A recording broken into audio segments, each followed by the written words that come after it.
जोर से तो बोलो यार। हुजूर अपनी बीवी से अम्मी आयशा से पूछ रहे हैं, मैंने नमाज पढ़नी इजाजत है? है। लोग तो अपनी बीवियों के साथ जुल्म बड़ा करते हैं। कुछ बीवियां भी जुल्म करती हैं तो कुछ मर्द भी जुल्म करते हैं। वैसे मजलूम मर्दों की तादाद ज्यादा है इस दौर में। अच्छा, जिनकी शादियां नहीं हुई वो ये समझ रहे हैं कि क्या कहते हैं लोग। अब जब हो जाएंगी तो आपको ये तकरीर बड़ी अच्छे समझ में आया करेगी।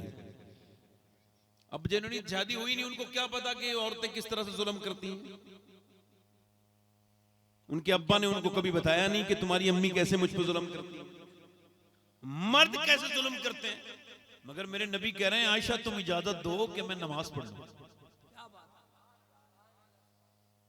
मेरे आका करीम सल्लल्लाहु अलैहि वसल्लम के गुलामों, अम्मी आयशा कहती हैं, आप मालिक हैं नहीं, रात आपकी है, आप इजाजत देंगे तो मैं नमाज पढ़ूंगी या रसूल, मैं नमाज पढ़ूंगा आयशा, तुम मुझे इजाजत दो। अम्मी आयशा कहती मैंने हाँ कर दी। तो मैंने आज हुजूर को नमाज पढ़ते देखा। अल्लाह अकबर। कहते हैं आज हुजूर का जो दिल था ना वो ऐसे धड़कता था कि मुझ तक आवाज आती थी। और मेरे नबी पाक सल्लल्लाहु अलैहि वसल्लम की आंखों के आंसू निकलने लगे। सर्दी की पूरी रात गुजर गई, हुजूर के आंसू मैंने इतने देखे कि घर के बाहर को निकलने लगे, यानी हुजूर के आंसू घर के बाहर को निकलने लगे।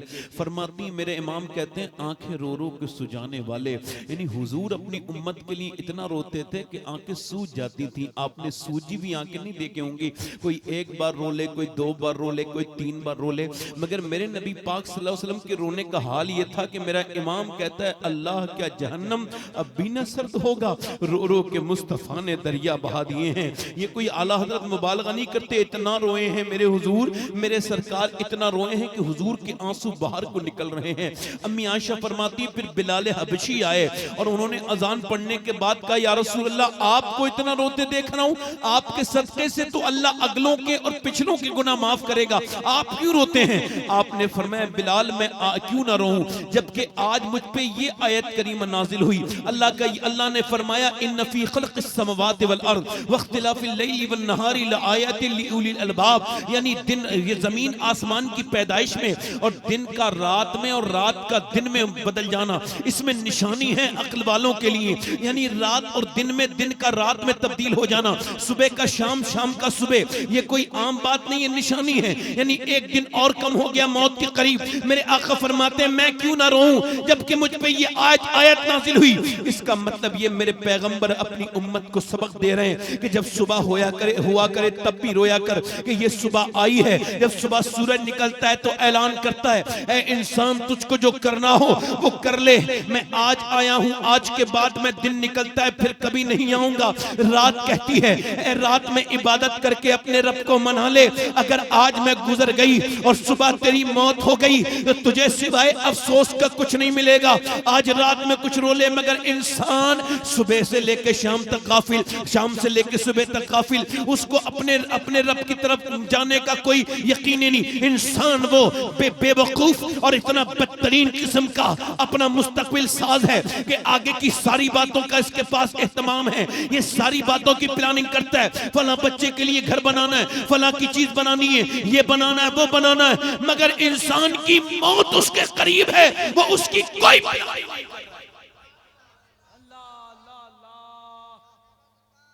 वो बड़ा मुस्तकबिल की बात करता है कि मुझे फ्यूचर प्लानिंग करता है, मगर ये प्लानिंग नहीं करता कि उसको मरना है। हालांकि फ्यूचर उसका आएगा नहीं आएगा पता नहीं, मौत जरूर आएगी, मौत उसकी जरूर आएगी। एक बहुत बड़े शेख गुजरे हैं सिलसिले कादरिया के, उनका नाम है शेख अबू बकर शिबली। क्या नाम है बोलो जल्दी बोलो, क्या नाम है? बहरी शिबली शेले हक दुनिया के कुत्तों से बचा, एक अरक अब्दे वाहिद बेरिया के वास्ते, है ना? ये वही है ना? इनसे किसी ने पूछा आपकी बस्ती में पागल कितने हैं? क्या आंखें खोल के सुनो, कितने पागल हैं? तो आपने फरमाया पागलों की गिनती नहीं कर सकता, ज्यादा है। अकलमंद सुन लो मुझसे, उसके बाद पागल खुद डिक्लेयर हो जाएंगे। का हुजूर बताइए, पर मैं जब अजान होती है तो जितने नमाज में चले जाते हैं और जाके अल्लाह के सामने झुक जाते हैं वो सब अकलमंद हैं, बाकी सब पागल हैं।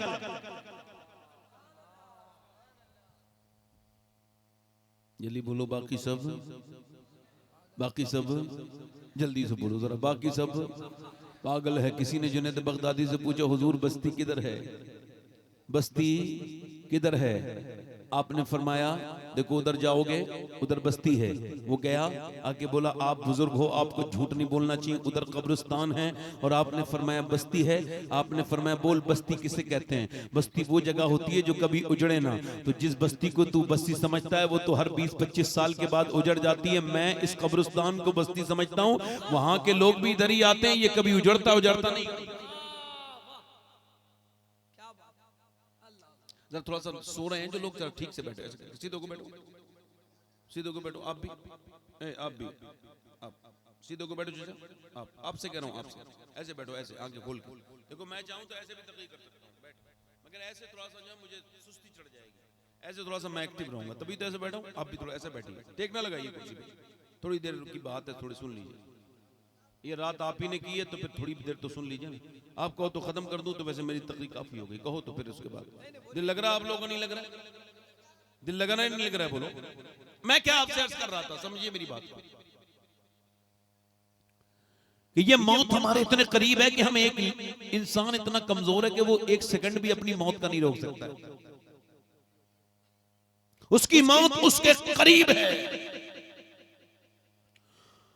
और इतने करीब है, इतने करीब है, इतने करीब है मेरे भाइयों। और मौत कितनी सख्त है, बहुत सख्त है। ये सब बातें मैं आपसे कह रहा हूं क्योंकि मौत इंसान को नेक बनाती है। मौत की जो फिक्र करता है वो नेक बन जाता है। आपको देखें, आप देखें किसी भी कैंसर के मरीज को आप कभी कोई गुनाह करते नहीं देखेंगे, वो तौबा ही करेगा क्योंकि उसको पता चल गया उसको मरना है। हालांकि ऐसा भी हुआ है कैंसर के मरीज से पहले वो मर गया है जिसे कैंसर नहीं था, क्योंकि इसको तो कैंसर में 2-3 महीने लगते हैं। एक आदमी को एक्सीडेंट हुआ, मर गया, जो जिस हाल में मरेगा उसी हाल में उठाया जाएगा। जरा गौर कीजिए, मेरी बात पे तवज्जो कीजिए, जो जिस हाल में मरेगा उसी हाल में उठाया जाएगा। अब अगर कोई गाना गाते गाते मरेगा तो गाना गाते हुए उठाया जाएगा। अब कोई फिल्म देखते हुए मरेगा तो फिल्म देखता हुआ उठाया जाएगा। अल्लाह अकबर। हजरत सैयदना अबू बकर सिद्दीक के जमाने की बात है, एक जनाजा आया। उस जनाजे की नमाज जनाजा पढ़ने के लिए लोगों ने जब सफे लगाई तो देखा कब्र के अंदर वो जो मुर्दा है, मुर्दे के कफन के अंदर कोई हल्की हल्की जो है वो कोई जुम्बिश हो रही है, कफन हिल रहा है, उसका अंदर जो है ना उसके जो है वो हरकत हो रही है। आप गए, लोगों ने सहाबा इकराम आगे बढ़े, जाके देखा तो उसकी गर्दन पे एक सांप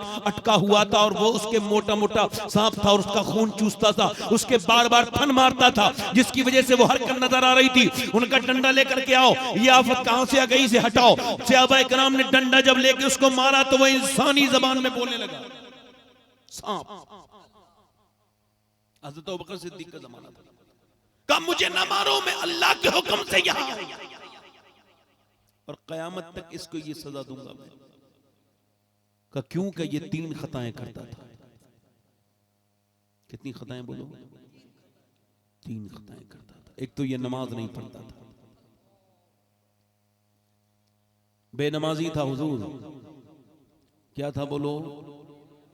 बेनमाजी। आज मस्जिदें बड़ी खूबसूरत हैं मुसलमानों के यहाँ पर, लो हमसे टाइल के पैसे ले लो, मैं पत्थर लगवा दूंगा, मैं एसी लगवा दूंगा, मैं पंखे लगवा दूंगा। फख्र से कहते हैं मैंने मस्जिद में ये काम करा दिया, मैंने मस्जिद में ये डेकोरेशन करा दिया, मस्जिद में ये सजावट करा दिया। मदीने से आवाज आ रही है, ओ गाफिल इंसान, अल्लाह की मस्जिदें किसी टाइल और किसी पत्थर से नहीं सजती, अल्लाह की मस्जिदें नमाजियों के झुके हुए सर से।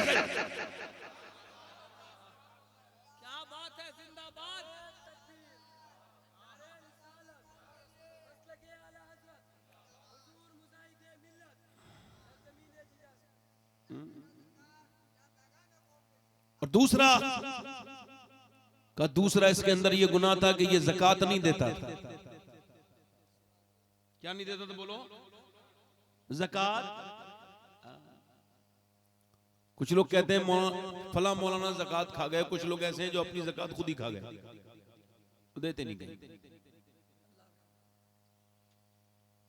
तीसरा गुनाह उसके अंदर ये था कि वो दीन की बातें नहीं सुनता था, दुनिया के और शायरों के कलाम सुनता था, मगर इसको कुरान अच्छा नहीं लगता था। इसको कुरान अच्छा अब जो जिस हाल में मरेगा उसी हाल में उठाया जाएगा।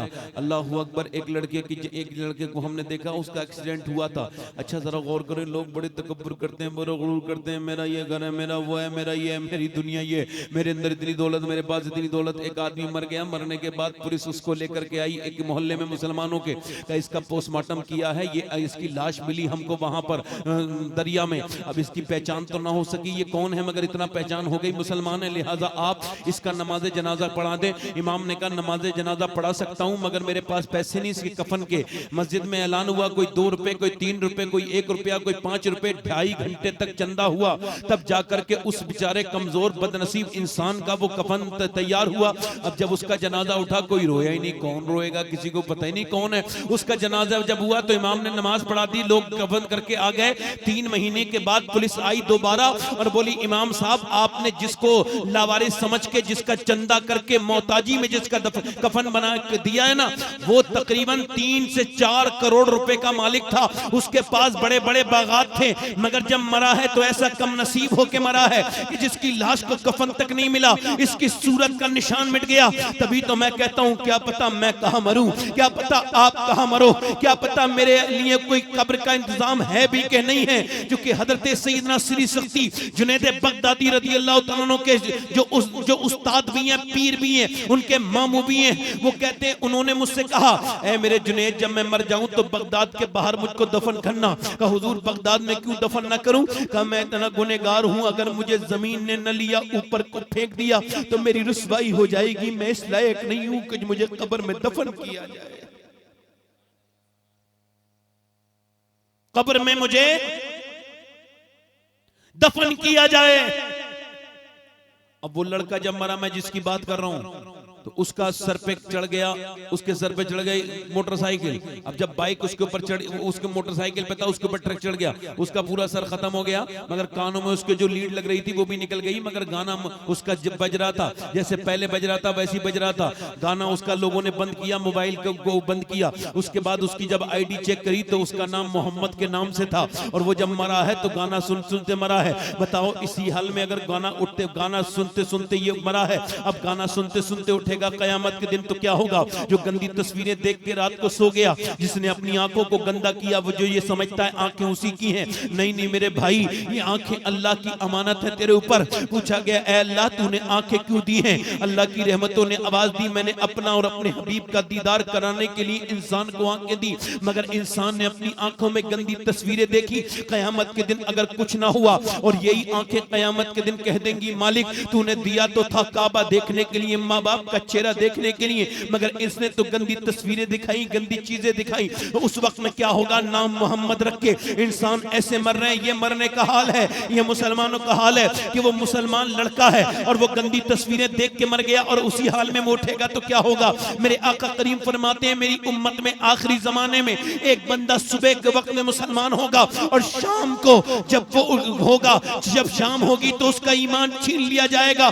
इतना इतना इतना सख्त दौर है ये। ऐसे गाने सुनने वाले, ऐसे ड्रामे सुनने वाले मुसलमानों को देखो, नौजवान लड़कों की हालात देखो। इकबाल कहता है उम्मती वो जो बुत शिकन उठ गए, बाकी जो रहे बुतगर हैं। उम्मती 22 रुसवाई पैगंबर हैं, यानी वो उम्मती ये नहीं है जिस पे नबी फख्र करते थे। अब तो ये उम्मती अपने नबी की माज़अल्लाह ये तो रुसवाई करवाते हैं। ये इतने खराब लोग हैं आज के जमाने के, माज़अल्लाह कितने खराब लड़के और लड़कियां हैं, और कैसी बदतमीजियां इन्होंने शुरू की हैं, और कैसे बिल्कुल बेपरवाह हो गए ये लोग। अरे पहले जमाने में, अंग्रेज के जमाने में एक बुजुर्ग थे, उनका नाम था सिराजुल हक चिश्ती साबरी, बहुत बड़े बुजुर्ग भी थे, और एक अंग्रेजी अफसर भी थे। वो माल के ऊपर अफसर थे, मगर उन्होंने कभी कोई भी अपनी पूरी जिंदगी में उन्होंने कभी कोई हराम नहीं खाया, कोई उन्होंने जो है वो रिश्वत नहीं ली, और जो रिश्वत लेता नहीं है वो किसी और को भी लेने नहीं देता है। अपने नीचे के जितने लोग हैं, अब उसके नीचे के लोग परेशान हो गए कि यार ये कैसा नेक आदमी है, ना खाता है ना खाने देता है। तो पहले तो इनको लालच दिया, लालच में वो नहीं आए, तो फिर क्या किया? इनके खिलाफ प्रोपेगेंडा किया, इनके खिलाफ एक बहुत बड़ा इन्होंने जो है वो एक साजिश रची, इनके खिलाफ कुछ झूठे गवाह बना तैयार किए, और इनके खिलाफ अंग्रेजों की हुकूमत में एक बहुत बड़ी जो है वो एक इन्होंने दरखास्त दे दी, ये आपका जो एक सिराजुल हक है ये बड़ा चोर है, ये बहुत बड़ा गंदा इंसान है, इसने इतना धोखा किया, इतना माल हुकूमत का जाया कर दिया। अब जब जब अंग्रेज के दरबार में पहुंचे सिराजुल हक, तो पहले गाड़ियां नहीं जाती थी, पहले उनके जमाने में घोड़ियां थी। वो घोड़ी को बाहर बांध करके अंदर पहुंचे। जज ने उनको देखा, देख के पूछा क्या आपके ऊपर ये इल्जाम है, आप अपनी सफाई में कुछ कहना चाहते हैं, आपने ये माल चुराया है कि नहीं चुराया? आपने फरमाया मैं कहूं या जो मेरी घोड़ी बाहर खड़ी है वो मेरी सफाई।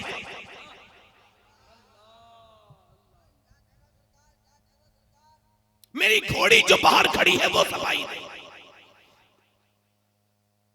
कहा आपकी घोड़ी कहां? अंग्रेज बोला बिल्कुल, आज तक मैंने इंसानों की सफाई सुनी, मैं घोड़ी की भी देखना चाहता हूं। बुलाओ। घोड़ी अंदर लेके आया।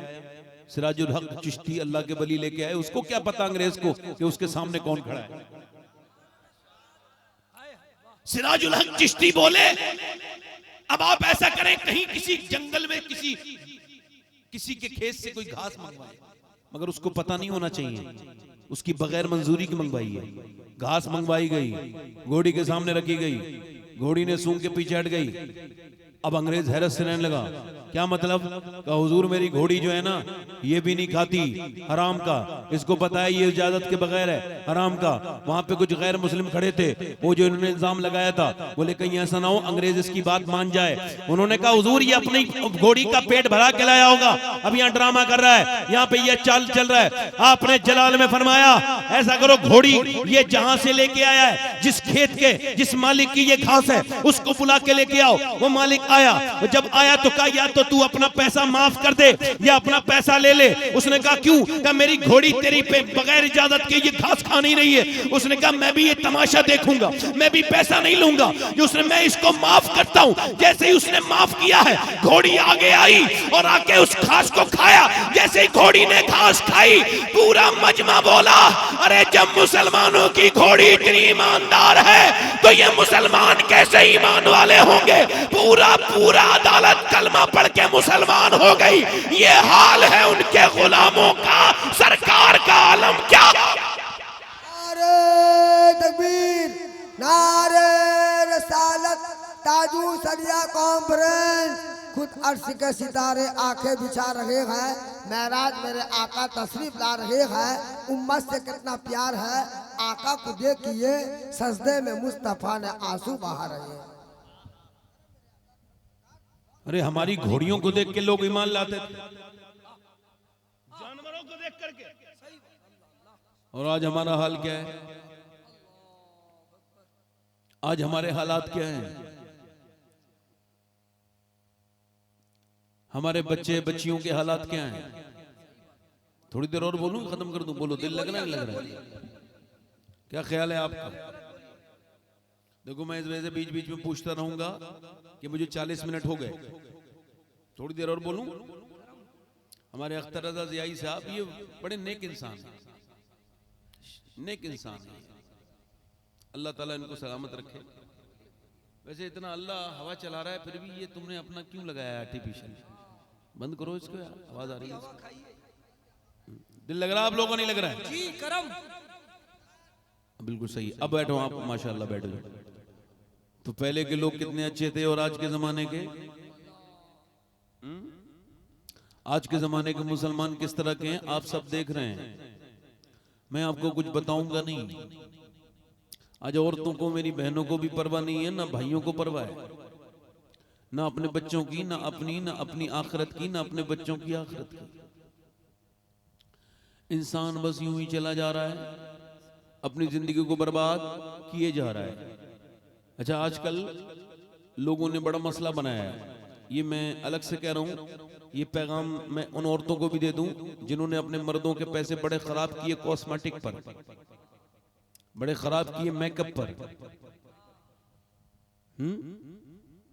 अब तो शादी पहले होती थी ना, तो लोग नमाज पढ़ते थे, मियां बीबी दोनों, कहते हैं भाई हम आपस में बाद में मिलेंगे, चलो पहले रब से मिल लेते हैं।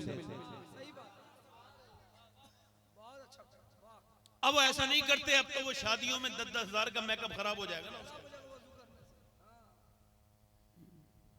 एक सहाबी की मदीने में शादी हुई, जब उसकी शादी हो गई, तवज्जो, उसने ऐसे टाइम पे निकाह किया कि जैसी मगरिब का असर में उसने या जोहर में निकाह कर लिया, मगर वो मगरिब ईशा की नमाज पढ़ने गया हुजूर की बारगाह में तो भूल गया आज मेरी शादी हुई है। हुजूर की बारगाह में बैठा था, सरकार के जलवों में खोया हुआ था। मेरा इमाम कहता है तेरे कदमों में जो है गैर का मुंह क्या देखें। आप जरा आला हजरत को भी देखें, उनके अदब को भी देखें। आला हजरत ने हसीनों से जब हुजूर की बात मुकाबला करने की बात कही तो हुजूर के चेहरे का जिक्र नहीं किया, हुजूर के कदमों की बात कर रहे हैं। ये अदब है मेरे इमाम का। फरमाते हैं तेरे कदमों में जो है गैर का मुंह क्या देखें और कौन नजरों पे चढ़े देख के तलवा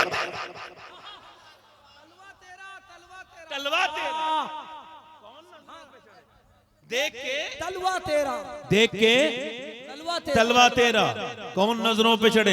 ये तो देखो लोग इससे मोहब्बत करके बर्बाद हो गए, वो उनसे मोहब्बत करके बर्बाद हो गए। फलां की वीडियो वायरल हो गई, क्या हुआ, वो फलां लड़की से बात कर रहा था उसका ऑडियो वायरल हो गया, फलां साहब का वायरल हो गया, इनका वायरल हो गया। इज्जत खत्म, बाप की जगह दादा की खत्म, दादा की परदादा की खत्म, इनकी मोहब्बत उनकी मोहब्बत। और वो जो मोहब्बत करने वाली लड़की है जिससे इंसान आजकल मोहब्बत कर रहा है, मोहब्बत करके इंसान ये भी इधर फंस गया वो उधर फंस गई, बेचारे दोनों परेशान है, दोनों को शिकायतें हैं। और 99% वो लोग जिनकी शादियां होती हैं मोहब्बत से तलाकें भी होती हैं। 90% उन लोगों की तलाकें होती हैं जो मोहब्बत से शादियां होती हैं। ये कोई सिर्फ मुसलमानों का नहीं है, ये पूरी दुनिया का ये एक तजर्बा है, एक तहकीक है। क्योंकि वो ऊपर नीचे देखते नहीं है, मिलाते नहीं है, माँ बाप बैकग्राउंड मिलाते हैं। ये ऐसे ही मोहब्बत में मोहब्बत क्या, इनसे इनकी जो ख्वाहिशात नफ्स है उसके चक्कर में पागल है। वो पागल इतने पागल है कि अब माँ को भी छोड़ दिया, अब्बा को भी छोड़ दिया, अम्मी को भी छोड़ दिया, घर वालों को भी छोड़ दिया, मगर फिर भी इंसान समझ रहा है कि मैं आसान, मगर आसान है नहीं। इधर हो गया, इधर उधर। अच्छा, इधर भी जब शादी हो गई, शादी के बाद वो भी परेशान है, ये भी परेशान है। आपको बताऊं मैं, एक आदमी पागल खाने में गया और उसने चेक करना था कितने तरीके के पागल होते हैं, तो उसने देखा एक आदमी अपना सर मार रहा था काय में, अपनी सलाखों में, और वो सर मारा था बैरक में, लैला लैला लैला लैला। उसने कहा साहब ये, कहा साहब इसको लैला नहीं मिली, पागल हो गया। उसने कहा साहब लैला नहीं मिलती तो आदमी पागल हो जाता है, ये भी एक तरीका है।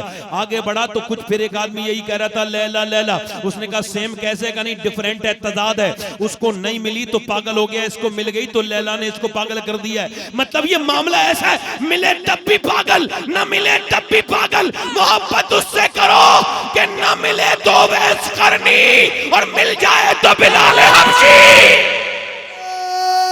तकबीर, नारे रिसालत, सैयद सबाब हुसैन साहब किबला, नारे तकबीर। के रहे हर ख्यालों में ख्याल उनका, रहे मेरी आंखों में जमाल उनका। है इश्क क्या कोई उस गुलाम से पूछे, हो गया है दीवाना बिलाल उनका। क्या गुलाम का है ये मर्तबा, वो अजान न दे तो सहर ना हो, ये मकाम है इसके बिलाल। आज तो बीवियों के चक्कर में अम्मा को छोड़ दिया। सही बात, अम्मा को छोड़ दिया, अब्बा को छोड़ दिया, अम्मा को बिल्कुल छोड़ दिया, बाद में मरने के रो रहा है। बदतमीज, ये आंसू क्या बहाता है, हाय मेरी माँ। अरे इस माँ से तूने जितना हाय मरने के बाद कहा है ना, जीते जी अगर तुझसे आधी भी मोहब्बत दे दी होती तो तेरी माँ ने तुझे ऐसी दुआएं दी होती, तेरी दुनिया भी कामयाब हो जाती। पैगाम है वाह, नारे तकबीर, नारे रिसालत, पैगाम इस्लाम। दिल लग रहा नहीं लग रहा आप लोगों का, जोर से बोलो, अच्छा पैगाम, मुस्कुरा के बोलो। बहुत जरूरी है। सहाबी है, हुजूर के कदमों में बैठा है, नबी ने फरमाया आज तेरी शादी हुई, अपने घर तो चला जा। अपने घर गया, बीबी के पास गया, बातचीत हुई, उसके बाद आवाज आ गई कि नबी पाक ने बुलाया है, तो फिर चल दिया, शहीद भी हो गया।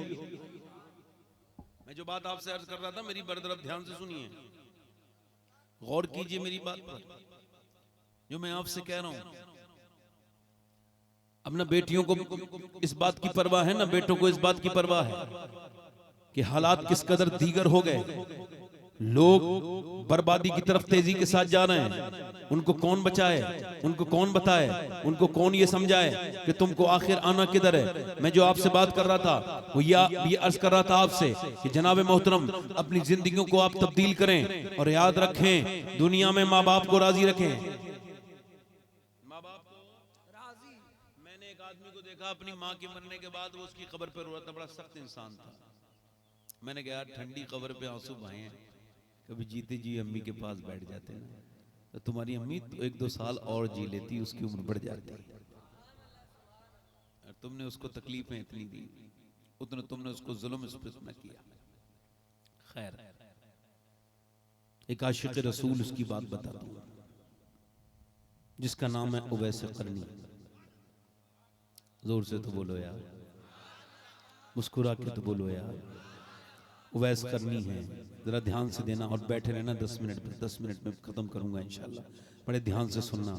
नाम है उवैस करनी।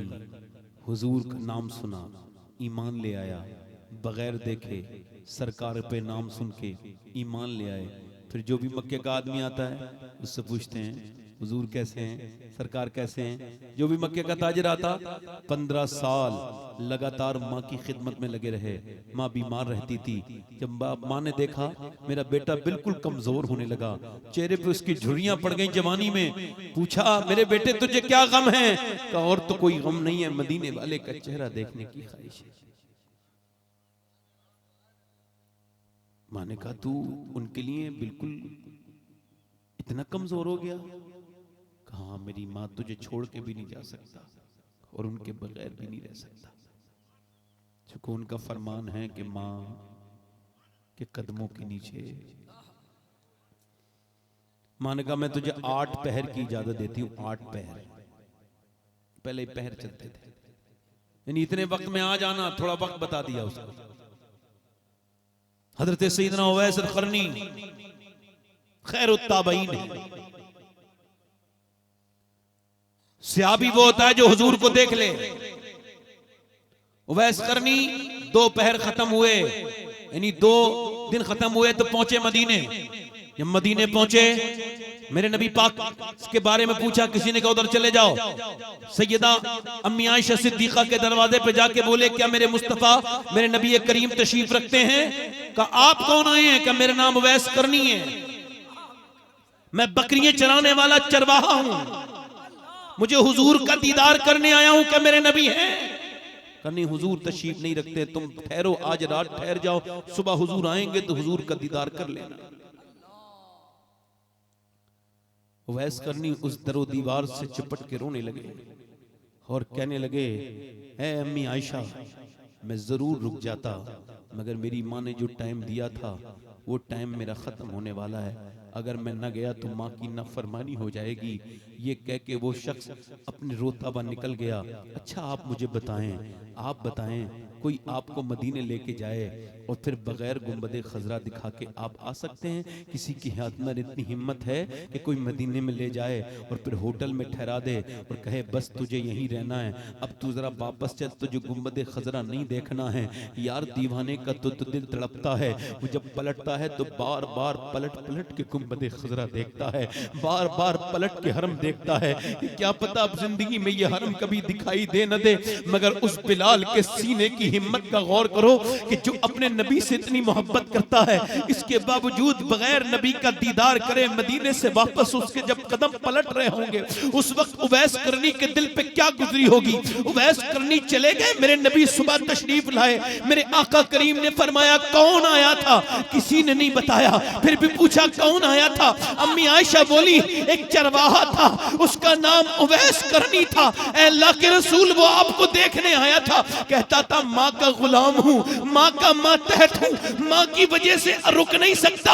मेरे नबी ने फरमाया बाहर नूर था, मैं समझ गया कोई मेरा आशिक आया है, अल्लाह ने मुझे बता दिया, मुझे मेरे रब ने कि उवैस करनी आया है। मेरे नबी ने फरमाया आओ। मेरे नबी मिंबर पे तशरीफ लेकर के गए, हजरत बिलाल हबशी भी तशरीफ रखते हैं और हजरत अबू बकर सिद्दीक भी आ गए, हजरत उमर भी, हजरत अली भी आ गए।